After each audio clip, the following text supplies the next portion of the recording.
The Vatican is no stranger to ceremony, incense, Latin chants, ancient robes, and papal blessings. But what if I told you that one ceremony changed everything, and almost no one saw it? No cameras. No media. No public statement. In the heart of the Vatican, behind marble walls and golden doors, a private ritual was performed. At the center, Pope Leo, the most controversial pope in modern history. Witnesses were sworn to silence. Only a handful of clergy were allowed in. And what happened in that room remains one of the Church's deepest secrets. Why? Because it wasn't just a ceremony, it was a transfer of power. And not the kind you see on TV. Who really runs the Vatican? Is it the Pope, or someone above him? Subscribe now. The truth is deeper than you think. Chapter 1, The Call at Midnight, a Summons to the Unknown. It began with a phone call. Late at night. Only a few cardinals were summoned. No explanation. No announcement. Just a message, come to the sanctum. Now. Pope Leo was already inside, waiting. Dressed not in the usual white, but in ancient crimson robes unseen for centuries. A sign. A signal. Something sacred, or something secret. Why did the Church's top officials abandon protocol that night? Why did they enter through the hidden corridors of the Vatican instead of the main halls? Something was happening, something too holy or too dangerous for the public to witness. Chapter 2, The Lost Rites, a Ceremony Outside Canon Law. The ritual that took place wasn't found in the current Vatican liturgy. It came from older books. Dusty tomes hidden in the archives. Some say it was a coronation rite of the old popes, a forbidden ceremony abolished after the Second Vatican Council. But Pope Leo brought it back. Why? They say the rite included a vow of silence, a consecration of flame, and an oath to the unknown shepherd. Even among the clergy, these terms raise alarm. Why would a modern pope perform a medieval ritual in secret? Who gave him permission? Or was this his first act of defiance? Chapter 3, The 7 Witnesses, Names Never Revealed. Present at the ceremony were 7 men. Not all were cardinals. 2 were not even part of the church hierarchy. Yet all were seated around the central altar like guardians of an ancient order. To this day, the Vatican refuses to reveal their identities. Who were they? Why did Pope Leo choose them? What role did they play in the ritual? One source claims they represented the 7 seals, others say they were global power brokers with secret authority over the Church's finances, doctrine, and political reach. Is the Vatican ruled by God, or by men in shadows? Chapter 4, The Sign of the Dark Moon, Nature's Warning. On the night of the ceremony, an unexpected lunar eclipse turned the sky blood red. It was not predicted by Vatican astronomers. In fact, satellite records show no such event scheduled for that evening. Yet the clergy inside the Vatican reported it clearly. Some say it was a sign from heaven. Others believe it was a warning. Pope Leo reportedly paused the ceremony and said, "The heavens open their eye. We proceed at risk." What did he mean by that? What did he see in the sky that shook him, even for a second? Chapter 5, The Transfer, Power Beyond the Papacy. Here's the most mysterious part. During the ritual, Pope Leo knelt.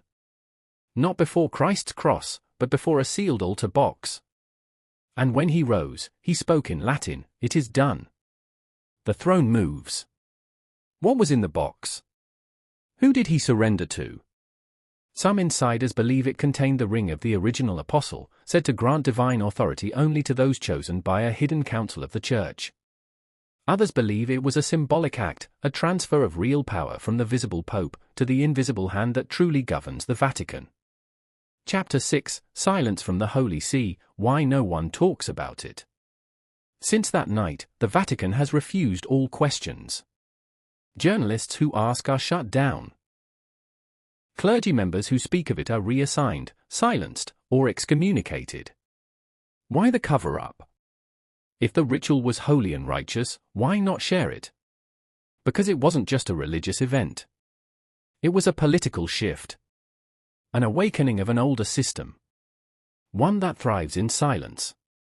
One that doesn't answer to the people, not even to the Pope. The Church's official statement? No comment. Chapter 7, The Shadow Cabinet, Who Really Rules?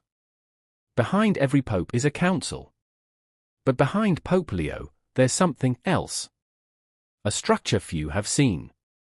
Some call it the Shadow Cabinet, a group of powerful clerics, billionaires, historians, and mystics who shape Vatican policy.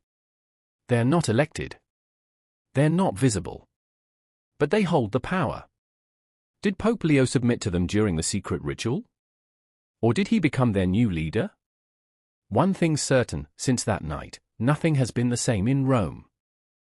Chapter 8, The Third Prophecy. Was this foretold at Fatima? The third secret of Fatima was never fully released. But leaked portions suggest a time would come when the Pope would be led into a dark city where voices chant in silence. Some now believe that was about this very ceremony. That Pope Leo's rise was predicted, not as a blessing, but as a test. Was the secret ceremony the fulfillment of an ancient warning? Was Pope Leo the chosen one, or the deceived? The Vatican may never answer. But the signs grow clearer. Chapter 9, A New Order, What Comes Next? Since that ritual, Pope Leo's rule has been different. More aggressive. More secretive. He's replaced traditional councils with handpicked advisors. He's rewritten liturgical laws. And he's issued papal decrees without consulting the College of Cardinals. He says it's to prepare the Church for the final days. But is he building a stronger Church, or one that bows to hidden rulers? Who really controls the Vatican now? The Holy Spirit, or an invisible throne behind the curtain? Chapter 10, The Final Warning, Will Truth Ever Be Revealed? If you're watching this, it means the questions are growing louder. And the time for silence is ending. The Church cannot stand on secrets forever.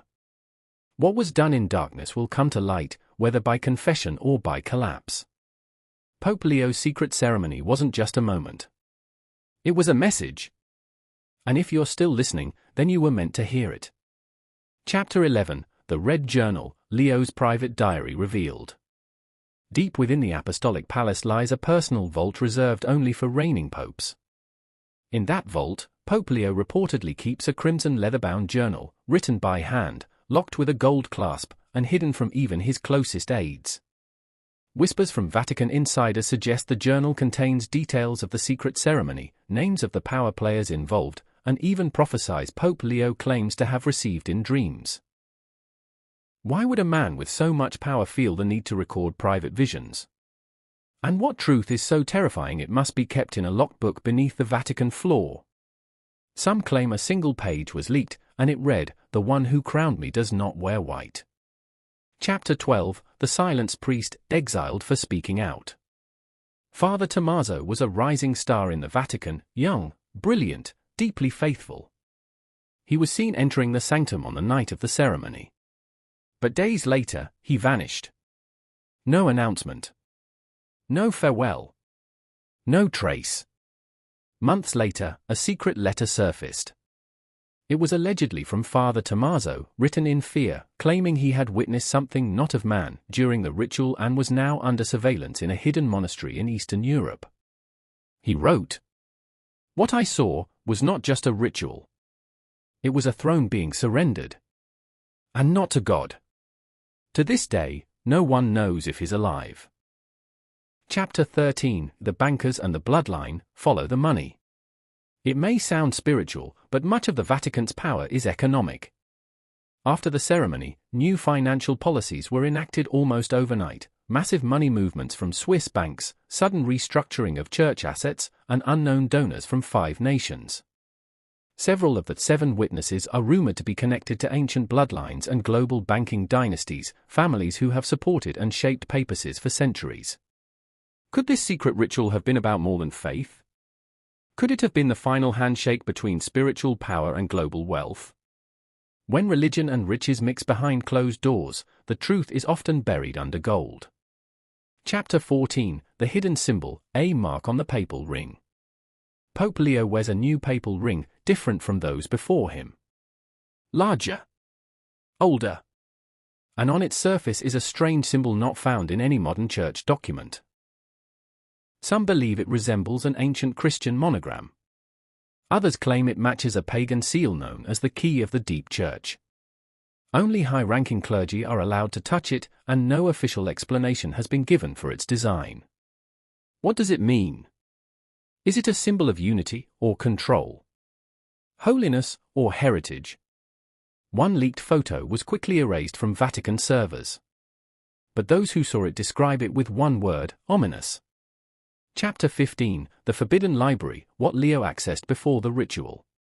A week before the secret ceremony, Pope Leo did something no pope had done in over a century. He spent 3 full days inside the Archivum Secretum Vaticanum, known as the Vatican Secret Library. Only the Pope can request direct access without approval. And when he emerged, he looked pale, changed. According to an aide, he whispered, "It is worse than I imagined." We are not alone in this. What did he read? What ancient manuscripts shook him to the core? Many believe he found something buried by early church fathers, documents about alternate lines of apostolic succession, warnings about false councils, or even texts about a black pope rising to rule the visible one. Chapter 16, The Exorcist's Warning, a Battle for the Church's Soul. Father Alessandro, the Vatican's chief exorcist, had served under 3 popes. But days before the secret ceremony, he issued a chilling internal memo. Dark spirits are circling the walls of Rome. They seek not possession of men, but of thrones. He pleaded with the papal office to postpone all high-level gatherings and demanded spiritual cleansing rites be done in the apostolic chapel. His request was denied. After the ceremony, Father Alessandro resigned mysteriously and disappeared from public life. His last known words to a fellow priest were, "A door has been opened. May God have mercy on us all." Chapter 17, The Mother's Prophecy, Pope Leo's Childhood Secret. Before becoming pope, Leo lived a quiet early life in a small European village. But villagers recall a chilling story. His mother once told the local priest that her son had been marked by a star at birth, and that a robed man with no face appeared in her dreams, saying, "He will wear white, but answer to black." No one took it seriously until Leo's sudden rise to papal power, bypassing several likely candidates. Was his path to power already written? Did this star-marked child carry a prophetic destiny? Or was he chosen long before anyone knew his name? Chapter 18, The Great Silence, When Even Heaven Went Quiet. Perhaps the most unsettling detail comes from the night of the ceremony itself. Reports from within the Vatican Observatory say all birds vanished from the sky over St. Peter's Basilica. No sounds. No motion. Just an eerie, crushing silence. Clocks reportedly froze at 11:11 p.m. for exactly 60 seconds. Across Vatican radio signals, surveillance cameras, and even digital altar clocks. Priests in confessionals felt a pressure in the air. Candles burned low. One nun fainted. Was this coincidence? Or did nature, time, and the spiritual realm pause in response to something unnatural? If the heavens held their breath that night, what did they witness? Please subscribe to support the movement for Christ.